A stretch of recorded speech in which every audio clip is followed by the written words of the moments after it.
जय श्री राम सभी भक्तों को, जय माता की। फिर एक नई वीडियो के साथ आप सबके सामने हाजिर हो गए हैं। और आज की जो हमारी वीडियो है उसमें हम जानेंगे, जैसे कि सभी को पता है कि 30 जून को जो है गुप्त नवरात्रि आ रही है। तो कुछ ऐसा बताइए भक्तों के लिए जिससे उनको आराम मिले या फिर वो भी कर सके गुप्त नवरात्रि में। क्या ऐसा करें जिससे हमें पूर्ण फल पूजा का मिल जाए। तो अंत तक बने रहिए, तभी आपको सारी वीडियो समझ में आएगी। अगर वीडियो अच्छी लगती है तो लाइक करें, शेयर करें, कमेंट करें। और अगर आप हमारे चैनल पे पहली बार ही देख रहे हैं तो चैनल को भी ज़रूर सब्सक्राइब करें, साथ में बेल आइकन है उसको प्रेस करें ताकि आने वाली हर एक वीडियो की नोटिफिकेशन सबसे पहले ही आपके फ़ोन में पहुंच जाए। चलिए शुरू करते हैं आज की वीडियो। जय श्री राम जी।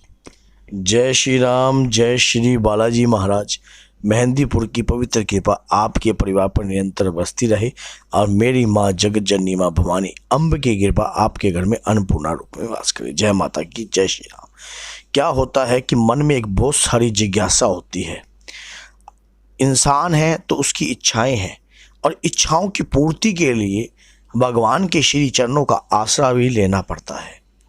और आसरा लेने के दौरान हमें ऐसी भक्ति करनी चाहिए, ऐसी अटूट शक्ति और ऐसी अटूट कृपा प्राप्त करनी चाहिए जिससे हमारी समस्त इच्छाएं पूर्ण होने लग जाएं। जैसा कि आपको पता है कि 30 जून को आषाढ़ मास की गुप्त नवरात्रि की शुरुआत हो रही है प्रतिपदा तिथि से। और उसी दौरान हमें ऐसा क्या करना चाहिए कि और ये गुप्त नवरात्रि है। जैसा कि अश्विन मास और चैत्र मास की नवरात्रि जो होती है वो तो खुले तौर पर होती है, लेकिन जैसा कि इसका नाम है गुप्त, तो इसमें जो कि तांत्रिक लोग होते हैं, साधक लोग होते हैं, जो विशेष तौर पर पूजा करते हैं माँ जगत जननी माँ 10 महाविद्याओं की। और उन 10 महाविद्याओं की शक्तियों को अर्जित करने के लिए, प्राप्त करने के लिए मारन, मोह, स्तंभन, उचाटन और इस प्रकार की कृपाओं को प्राप्त करने के लिए, इस प्रकार के प्रयोगों को सिद्ध करने के लिए ये जो दिन होते हैं बहुत ही ज़्यादा पावरफुल और शक्तिशाली होते हैं। अगर विशेष तौर पर कोई भी व्यक्ति इन दिनों के अंदर अगर कोई भी पूजा करता है, पाठ करता है, तो उसको किस दौरान करना चाहिए, क्या सोच के करना चाहिए, क्या हम भी इस दौरान इस मौका का बेनिफिट उठा सकते हैं, क्या इस अमृत वेला का हम बेनिफिट उठा सकते हैं। क्योंकि जब जगत जननी माँ भवानी अम्बिके की कृपा आ रही होती है तो उसे अपने हाथों में आपको धारण करना चाहिए, अपने हृदय में धारण कर लेना चाहिए। आज मैं आपको एक गुप्त रहस्य का पाठ बताऊंगा जो कि आपको सिद्ध कर लेना चाहिए। आपको किसी भी प्रकार की मुसीबत हो, परेशानी हो, दिक्कत हो आपके जीवन में, अगर आप हो माता के भगत और माता की भरपूर पूजा करते हो आप, तो आपको सिद्ध कुंजिका स्तोत्रम का पाठ करना चाहिए। क्योंकि सिद्ध कुंजिका स्तोत्रम के पाठ में समस्त शक्तियों का वास जो है छुपा गया है। भगवान शंकर ने माता पार्वती से कहा था दुर्गा सप्तशती के अंदर ही, और सिद्ध कुंजिका स्तोत्र में भी ये बात का वर्णन है कि हे देवी, जितने भी ये मारन, मोहन, स्तंभन, उचाटन, तंत्र, ये वशीकरण, ये जो विद्याएं हैं सब गुप्त हैं।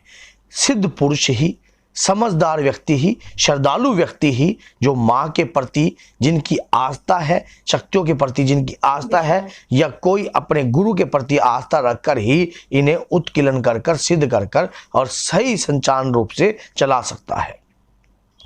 आप दुर्गा सप्तशती का पाठ कर रहे हो तो जो सिद्ध कुंजिका स्तोत्र है उसी में समस्त शक्तियों का वास है।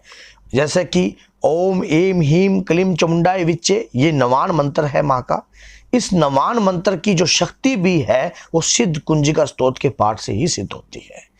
और अगर किसी व्यक्ति को सिद्ध कुंजिका स्तोत्र के पाठ की नॉलेज नहीं है और अभी तक वो कंटिन्यू दुर्गा सप्तशती का पाठ कर रहा है, तो आज इस पाठ से अंत में जब आप प्रथम अध्याय, द्वितीय अध्याय और तृतीय अध्याय, जैसा कि जो कि माँ के वर्णन दिए गए हैं और रात्रि सूत और ये जो लीलाएं हैं, इनका जब गुणगान करने के बाद आपको सिद्ध कुंजिका स्तोत्र का पाठ बहुत जरूरी है करना। आपको इस दौरान ये कोई पाठ जो है ज्यादा बड़ा नहीं है। आपके घर में मारन प्रयोग, तंत्र प्रयोग, अघोर, चंडी, काली विद्याएं किसी भी प्रकार का प्रयोग होता हो और सिद्ध कुंजिका स्तोत्र का पाठ अगर आपके घर में डेली होता है तो आपके घर में किसी भी प्रकार की बाहरी शक्तियां जो हैं आपके घर के अंदर वास नहीं कर सकती। आपके घर के अंदर अद्भुत शक्तियों का वास रहता है। इस गुप्त नवरात्रि के अंदर आप उठाए मां सिद्ध कुंजिका स्तोत्र का पाठ कीजिए। दुर्गा सप्तशती के अंदर ही यह पाठ का वर्णन है। अगर संस्कृत में नहीं आता तो हिंदी में भी ये किताब जो है मिलती है और हिंदी में भी ये पाठ जो है उसके अंदर होता है।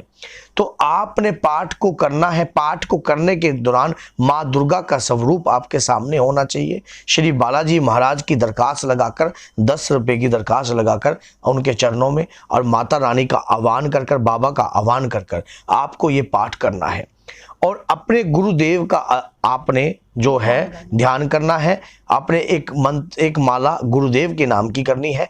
गणपति भैया का ध्यान करना है। अपने इष्ट देव का ध्यान करना है और फिर इस पाठ के कम से कम 21 पाठ आपको रोज डेली करने हैं। 21 पाठ रोज डेली। एक जल का लोटा रखना है आपने। जब भी आप ये पाठ करो तभी आपने माता का आपने मंत्र का जो नवान मंत्र है उसका गुणगान करना है। ओम ऐं ह्रीं क्लीं चामुंडाय विच्चे स्वाहा। ओम ऐं ह्रीं क्लीं चामुंडाय विच्चे स्वाहा। तो इस प्रकार से आपने कम से कम उक्त 5 बार मंत्र का जाप करना है शुरुआती तौर पर पाठ के पूर्ण होने पर। फिर जब द्वितीय पाठ करो फिर शुरुआती तौर पर, फिर पाठ के पूर्ण होने पर, फिर तृतीय पाठ करो शुरुआती तौर पर, फिर पाठ के पूर्ण होने पर। इसी प्रकार से जब आप 21 पाठ कर लोगे ये पर डे, कोई ज्यादा बड़ा पाठ नहीं है, 2 ही पेज का पाठ है बस। तो इस पाठ को आप जब कंटिन्यू करने लग जाओगे गुप्त नवरात्रि के अंदर जो समय बहुमूल्य होता है, समय ही बलवान होता है। हमें बुराई से बचने के लिए हम इस पाठ को करने जब आप करोगे तो शुरुआती तौर पर इस प्रकार की कामना रखनी है कि हे जगत जननी मां भवानी, मैं इस पाठ को इसलिए कर रही हूं या कर रहा हूं कि मेरे इस कार्य, मेरे घर के अंदर ये दिक्कत है, ये प्रॉब्लम है, ये समस्या है और मेरे घर के अंदर जो कराई वाला व्यक्ति है वो नहीं मानता। तो उसी दौरान से सिद्ध कुंजिका की स्तोत्रम के पाठ से, जिससे दुर्गा सप्तशती का एक पूर्ण रूप का निचोड़ जो है वो सिद्ध कुंजिका स्तोत्रम का पाठ है। मैं पूर्ण रूप से सारा पाठ भी नहीं कर सकती तो, लेकिन सिद्ध कुंजिका स्तोत्र का पाठ जो है मैं कंटिन्यू करूंगी। तो इस प्रकार से इस पाठ को सिद्ध कीजिए, मेरे इस मंत्रों को सिद्ध कीजिए, मुझे सिद्ध कीजिए हे माँ। इस प्रकार की आपने प्रार्थना करनी है। यकीन मानिए आपके घर में खुशहाली रहेगी। आपके घर में किसी भी प्रकार की कोई भी अगर दिक्कत होगी, बीमारी होगी, रोग होगी, और जो जल का लोटा भर के रखोगे वो जो कोई घर में रोगी होगा उसको भी आप उसका जल का पान करवा सकते हो और आपके ऊपर माता रानी की भरपूर कृपा कीजिए। बोल सच्चे दरबार की, बोल मेरी जगिया जोता वाली माता तेरी सदा जय माता।